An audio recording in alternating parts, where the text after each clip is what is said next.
vem comigo, ouvir a palavra de Deus, e terás a certeza contigo que Jesus é o caminho dos céus.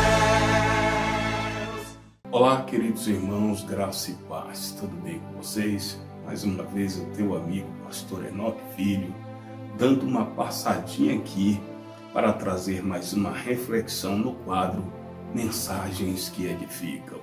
Não sai daí não.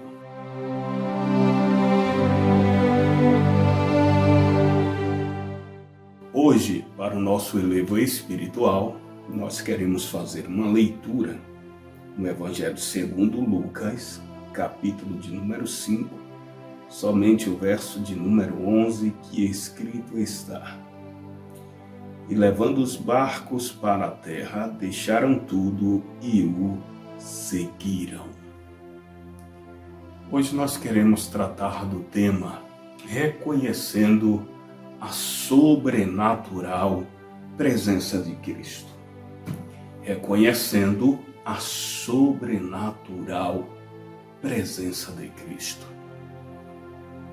Nós sabemos que o decorrer da vida, a vida cristã, da vida ministerial, nós temos diversos desafios a ser cumprido. E um dos grandes desafios que nós temos que vencer, que nós temos que superar, é o desafio de vencermos a nossa própria natureza para reconhecer a soberania de Cristo. Quem nos ensinou isso foi o próprio Jesus, lá no Evangelho segundo Marcos, capítulo de número 8, verso de número 34. Ele nos ensina que o nosso pior inimigo não é demônios, não é o inferno, nem o chefe do inferno. Eu não quero dar moral a falar o nome dele.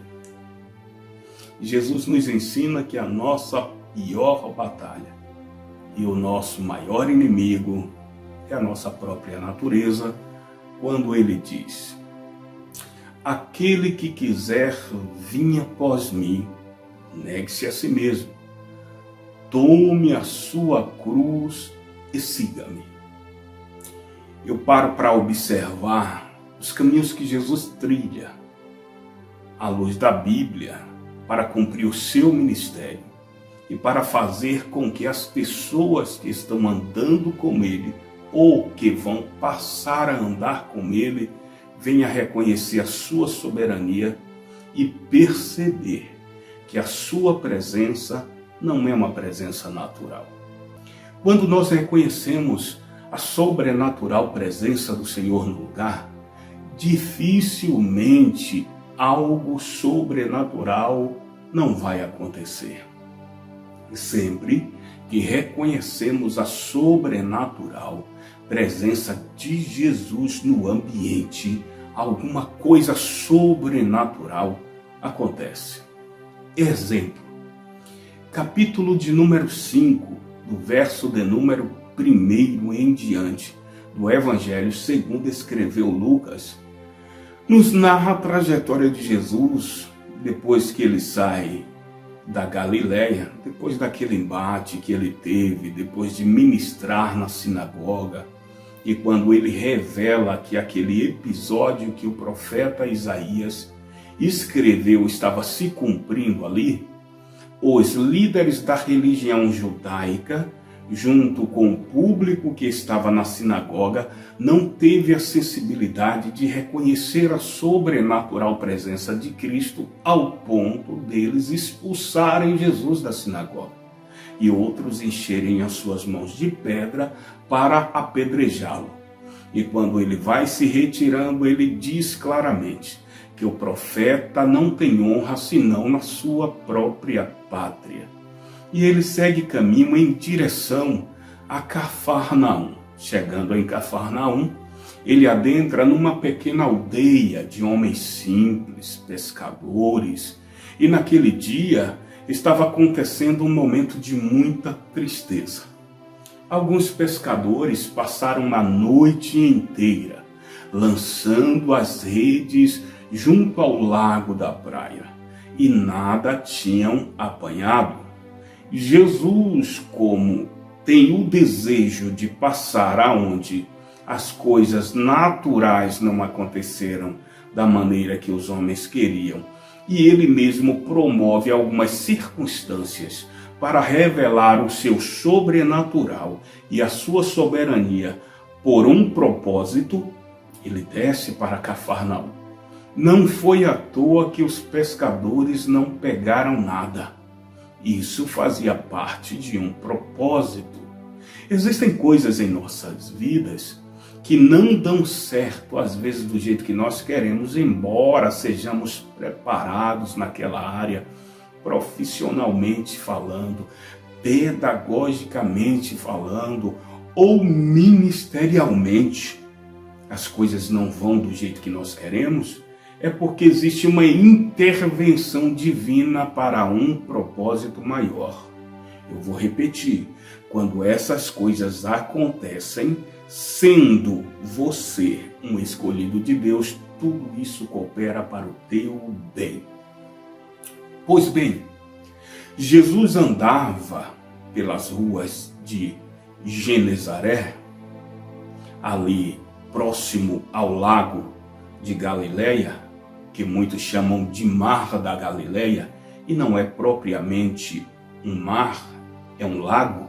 E quando Jesus adentra em Genezaré, junto às margens do lago, uma multidão que o acompanhava desde lá da Galileia, desde a porta da sinagoga, andavam junto com Cristo porque reconhecia a sua sobrenatural presença. Já tinham presenciado milagres, multiplicação de pães, prodígios e sinais acontecendo. E quem não quer estar perto de um Cristo tão poderoso? Todos nós. E quando Jesus chega nas pequenas ruas de Genezaré, nas ruas curtas de Genezaré, ele procura um lugar para parar, para trazer mais um sermão, mais uma palavra de ensinamento, e ele não encontrou. Ele olha junto ao lago da praia, tem 2 barquinhos. Um dos barcos, a Bíblia nos diz o nome do proprietário. Era de Simão Pedro. Jesus se aproxima do barco. Quem estava próximo do barco tinha acabado de descer do barco porque nada tinha apanhado. O seu proprietário, Simão Pedro, junto com a sua equipe. Jesus entra no barco, pede ao próprio Simão que empurre para dentro da água, e de dentro do barco de Simão, eu falei de dentro do barco de Simão, ele começa a ministrar uma palavra para aquela multidão. Mas enquanto Jesus fala para a multidão, enquanto milagres, prodígios, sinais e maravilhas estão acontecendo, Simão está junto com seus amigos lavando as redes. O interessante é que uma certa feita eu ouvi um amigo, eu falo de amigo porque tem pessoas que são colegas e outros são amigos, e quando intitulamos de amigo, é amigo. E esse amigo ministrava um sermão na congregação em que nós fazíamos parte e falava acerca de Pedro lavando as redes. E me parece que ele teve um lapso de informações, de conhecimento, não sei. E ele chegou a dizer que Pedro estava desistindo da pescaria, da sua profissão, do seu propósito, porque estava lavando as redes. E eu encontro em algumas pesquisas feitas, eu sou um pouco curioso, um dos livros que eu li para procurar informações de forma mais abrangente e correta foi o livro do nosso tutor Ralph Gover. O livro Usos e Costumes dos Tempos Bíblicos. Também fui procurar no comentário bíblico popular do Dr. William MacDonald Depois dei uma passada lá no comentário histórico-cultural do Novo Testamento da CPAD. Ainda procurei dar uma olhada em alguns outros materiais, mas o que eu li me bastou. Lavar as redes aqui, meu amigo, no momento em que Simão Pedro está lavando as redes, não é sinal de desistência. Ele estava frustrado pela noite que não pegou nada? Sim, tanto ele como seus amigos, porque o seu sustento vinha da pescaria. E a pescaria não acontecia todos os dias. Existia um dia específico da semana em que eles conheciam a maré, sabiam onde estavam os cardumes, se ajuntavam, preparavam os barcos, as redes já estavam limpas, eles colocavam no barco e ia em direção aonde os cardumes estavam. Mas nesta noite, eles fizeram todo o trajeto, toda a preparação, como mandava o script. Mas chegando lá, nada apanharam. Repete comigo. Foi uma intervenção divina. Existem coisas que acontecem conosco. Existem situações que nos alcançam, que é uma intervenção divina, mesmo sendo algo de cunho negativo para nós, é positivo para Deus. Então para de chorar, para de reclamar, para de lamuriar, não fale mais nada, faça silêncio e fica no teu cantinho, porque Deus está trabalhando. A Bíblia nos diz que Simão estava lavando as redes. Lavar as redes aqui demonstra que o indivíduo é totalmente e extremamente responsável. Naquela época, pescadores que faziam isso depois de uma noitada sem pegar nenhum peixinho, quando eles lavam as redes, ele dá a ideia de que está se preparando para uma nova jornada, para um novo momento de batalha. E isto revela que ele é extremamente profissional e perseverante. Porque se ele não tivesse a ideia de continuar a pescaria, ele jogaria as redes sujas dentro do barco e seguiria a viagem.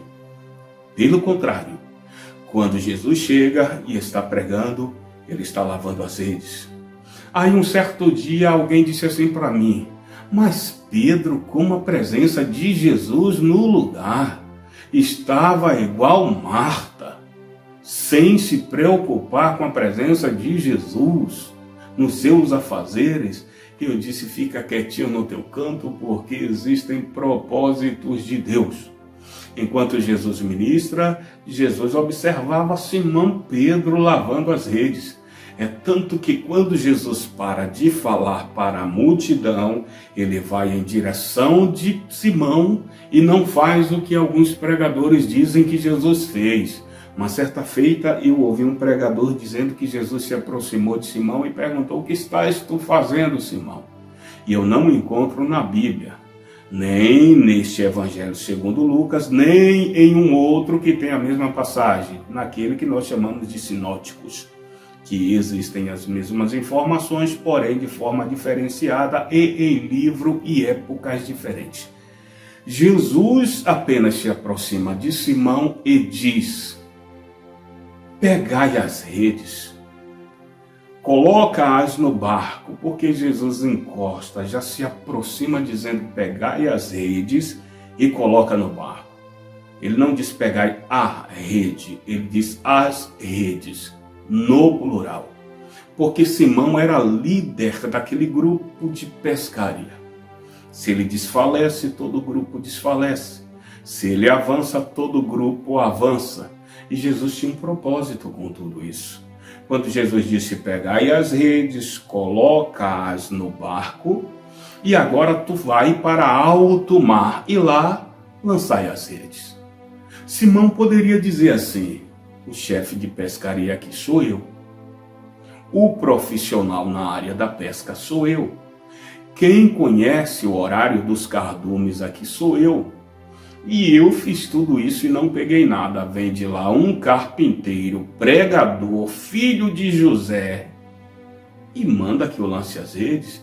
Pelo contrário, ele reconheceu a autoridade da voz de Cristo.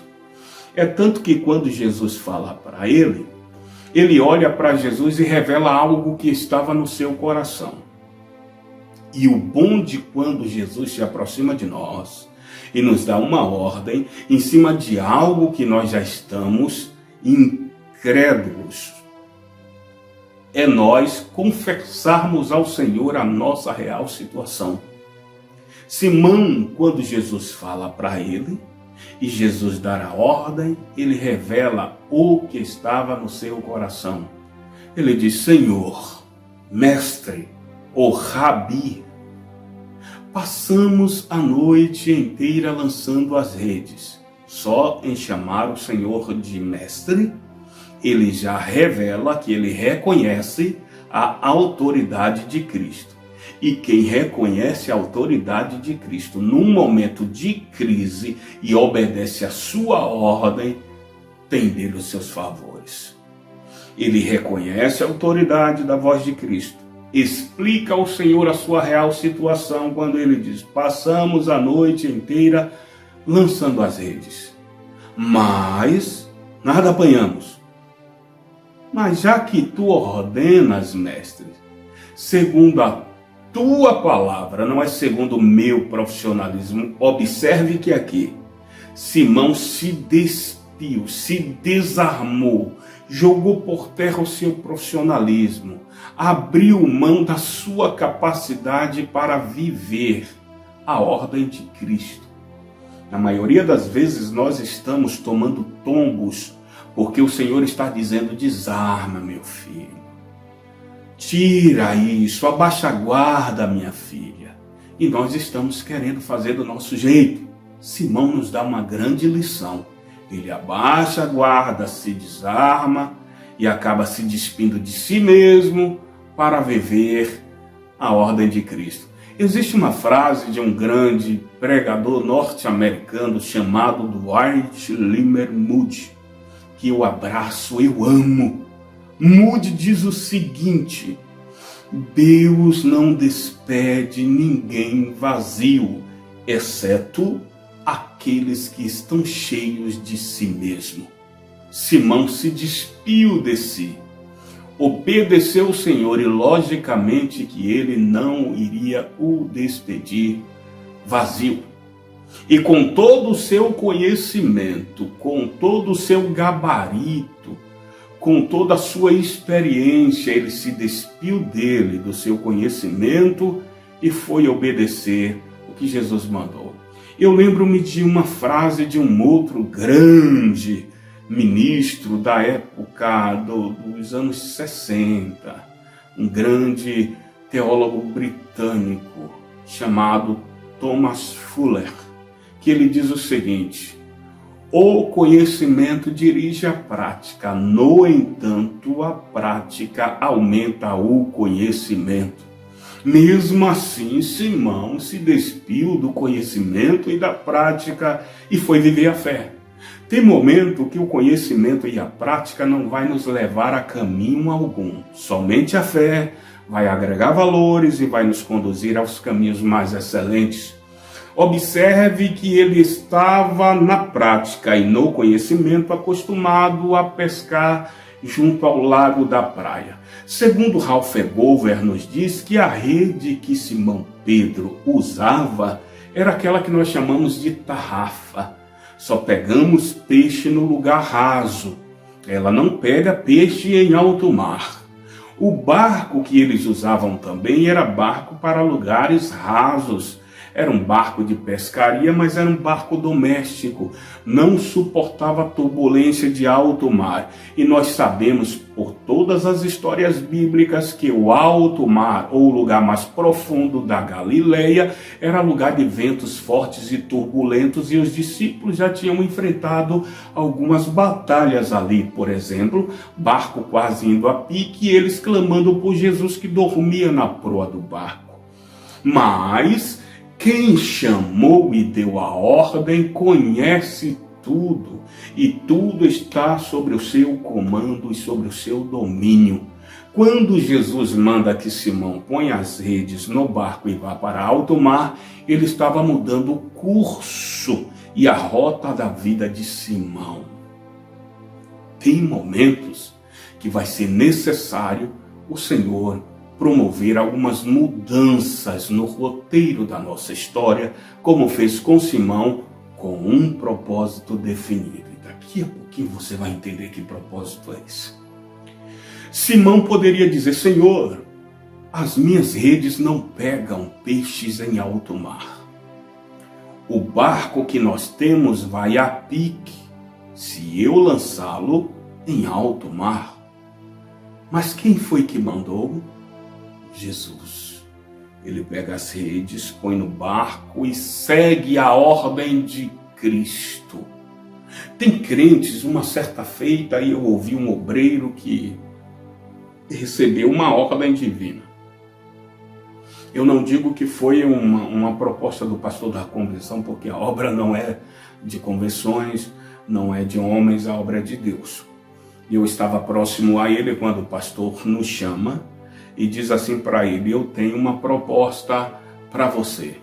Eu preciso te mandar para o campo tal, porque você tem o perfil que a obra precisa no lugar.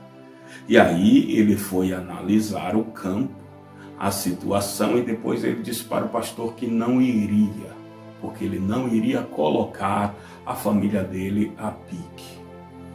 E eu parei observando a situação e eu estava num campo muito difícil. E eu disse: meu Deus, eu fui para o lugar onde Deus me colocou e era terra seca. Eu fui cavar poços e Deus abençoou. Quando Deus está no controle, Ele faz um milagre acontecer. E o obreiro não foi, vidas estavam padecendo no lugar, e eu entendi que era uma pessoa que estava jogando as redes sujas no canto. Porque um indivíduo proativo, ele está com a sua ferramenta limpa e disposto a ir aonde Jesus mandar, como fez Simão Pedro. E quando Simão vai para alto mar, ele lança as redes sabendo que a redinha dele não iria até o fundo do mar pegar peixe algum. Mas ele lançou porque quem mandou garante, meu amigo.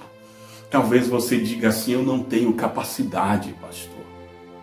O meu conhecimento é pequeno, o meu também é muito curto.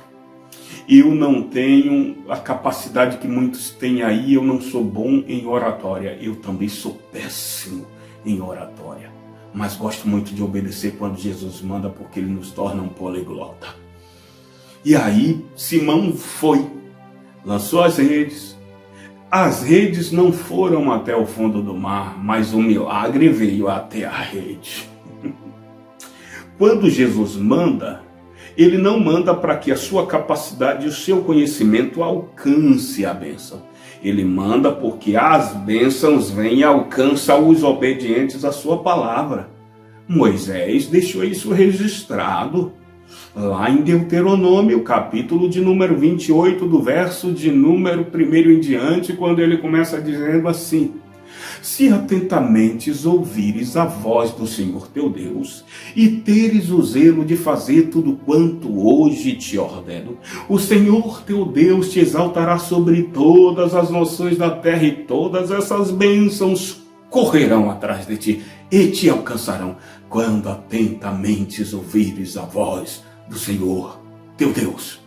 E Simão ouviu, obedeceu, e as bênçãos veio do fundo do mar e entrou na rede. Foram tantos os peixinhos vindo para a rede, não foi a rede indo para o peixe, foram os peixes vindo para a rede, que encheu de maneira tal que o barco sacode de um lado para o outro. Ele sabia que o barco ia a pique, mas quem mandou? Jesus. Ele estende as mãos, grita para o colega com o barco do outro lado, o outro barco vem para socorrer, achando que iria guinchar o barco e trazer o mar. Encheu de peixe também, quase os dois veio a pique. Mas quando Jesus manda, a bênção não destrói os seus projetos. Até porque a Bíblia diz que as bênçãos do Senhor enriquecem e não acrescentadores. Eles conseguem trazer o barco até o lago.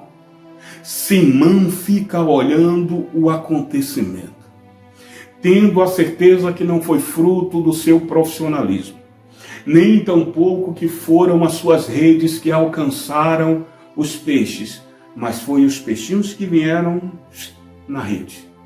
Ele corre para o lago da praia, enquanto os pescadores estão felizes. Ele, junto com alguns colegas de pescaria, correram e ficaram olhando para Jesus de longe, assustados, temerosos. E quem foi que estavam temerosos junto com Simão Pedro? Tiago, João e Zebedeu. Quando eles se aproximaram, Jesus olha para o grupo que estava de longe, em vez de estarem alegres, festejando junto com os demais pescadores, eles estão olhando para Jesus assustados. Verso de número 9 do capítulo 5 do Evangelho de Lucas nos diz que Jesus vai indo na direção dos tais. Simão grita e diz: Mestre, não te chegues para cá, ausenta-te de nós. Nós somos pobres, homens pecadores. Eu não sou digno da tua presença, porque não passo de um pobre, miserável pecador. Aí Jesus se alegra quando o homem reconhece a sua real situação. É quando Jesus levanta a mão, Simão está caído, com o rosto no pó, entre os joelhos, como fazia parte da cultura dos judeus, e Jesus brada dizendo: Simão, não temas, porque a partir de hoje, por tu reconhecer, isso aqui é uma conjectura minha, fala minha, não está escrito assim na Bíblia, mas mente de pastor, de ministro, de pregador, você já sabe como é fértil. Vale a pena conjecturar, conjectura minha. Jesus se aproxima e diz: Simão, não temais, isso está escrito, porque a partir de agora, tu não serás mais pescador de peixes, mas de homens, porque tu reconheceu a minha soberania. Isso agora é conjectura minha, porque tu reconheceu a minha sobrenatural presença, eu também te reconheço como alguém que pode andar lado a lado comigo. E a Bíblia diz que ali acontece a primeira e grande escolha de Jesus entre aqueles que seriam seus discípulos. Quem foram os primeiros? O primeiro escolhido foi Simão Pedro. E Simão, a Bíblia nos diz que quando Jesus chega, logo e pega o barco dele e começa a ministrar, ele está cuidando das redes para uma nova etapa do seu trabalho. No verso de número 11 do mesmo capítulo 5, já nos revela que depois que Jesus fala com Simão, ele deixa tudo, barco, peixe, rede. Aí então ele deixa tudo e segue a Jesus pelo caminho. Existem etapas na vida do crente e momentos que serão divisor de águas, como este da vida de Simão. Eu estou falando para pessoas neste momento que ainda não viveu este divisor de águas em sua vida, porque você apenas conhece a literatura bíblica, conhece a Bíblia de Gênesis a Apocalipse, fala do Cristo que promoveu milagres, sinais, prodígios e maravilhas. Conhece a história de Jesus como ninguém. Conhece e faz a interpretação do texto segundo o teu conhecimento pedagógico, trazendo a transliteração de muitas palavras do grego, hebraico, aramaico e da língua acadiana, da língua egípcia. Você domina a exegese bíblica como ninguém. Você destrincha os originais da Bíblia. Conhece todas as matérias e disciplinas da teologia como ninguém. É bom, é mestre na oratória, mas está precisando conhecer o sobrenatural Jesus da Bíblia. Muitos conhecem Jesus que a Bíblia fala, mas não conhecem o Jesus da Bíblia. E o que está faltando para esta geração, que é um grande gigante adormecido, é despertar para viver o sobrenatural de Deus. Mas, pastor Enoque, com que propriedade o Senhor fala isso com todas? Eu faço parte das Assembleias de Deus agora faz 43 anos, 47 anos de idade e 43 anos servindo ao Senhor nesse ministério. Há 20 anos vai fazer agora que eu pastoreio, tomo conta de vidas, mas não levando pessoas a viver a religiosidade da Bíblia, ou usando os ensinamentos bíblicos para formar religiosos, mas sim para formar discípulos. Eu sempre falo nos momentos de ensinamento e tenho prazer em citar o Evangelho segundo Mateus, capítulo de número 28, do verso 18 ao 20, quando Jesus, depois de ressuscitado, cheio da glória de Deus, ele se aproxima dos discípulos e revela algo muito profundo quando ele diz: foi-me dado todo o poder no céu e na terra. Ou seja, o Senhor está declarando para os discípulos: vocês estão perto de alguém que é totalmente sobrenatural. Todo o poder dos céus é poder sobrenatural. Na terra, poderes naturais. E Jesus estava dizendo: eu estou em duas dimensões, vivendo o sobrenatural e o natural, mas quero dividir com vocês este poder. Quando ele diz: ide e pregai o meu evangelho a toda criatura, batizando-as em nome do Pai, do Filho e do Espírito Santo. Só pode viver esta realidade quem vive o sobrenatural de Deus.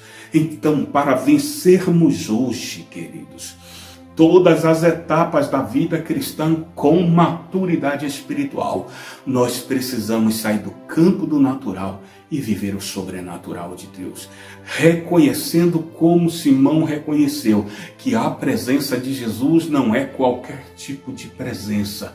E eu sinto esta presença aqui, neste momento em que estou trazendo esta reflexão para a tua alma, e te convido a viver este sobrenatural comigo.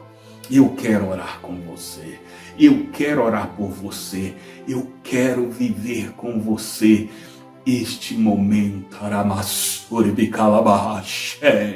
sobrenatural da presença de Jesus. Vem orar comigo. Bendito Deus, Pai eterno e santo que está nos céus, aqui estou porque reconheço a tua sobrenatural presença.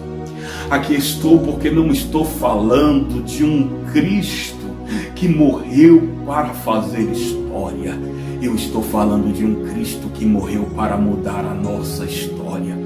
E reconhecendo a tua sobrenatural presença, é que eu oro neste momento para que este meu irmão, para que esta minha irmã, para que este jovem, este adolescente, esta criança, este ancião, receba a tua sobrenatural presença, aonde ele esteja agora, Senhor, que seja impactado, que seja renovado, que seja transformado, que a tua presença possa invadir agora este ambiente, aonde quer que eles estejam, que recebam, que sejam impactados, que sejam transformados transformado pela tua presença agora, em nome do Pai, do Filho e do Espírito Santo de Deus. Amém. Oh, aleluia. Oh,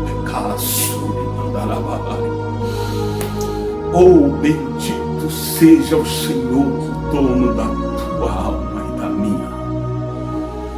Que a graça e a paz do nosso Senhor e Salvador Jesus Cristo, o amor de Deus nosso Pai, que o poder, a unção, as revelações e as doces consolações do Espírito Santo esteja com todos, desde agora e sempre.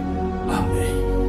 Um abraço a todos, que Deus em Cristo continue te abençoando, te enchendo da sua presença. Logo mais passaremos aqui com mais uma mensagem que edifica, uma palavra de cunho pastoral.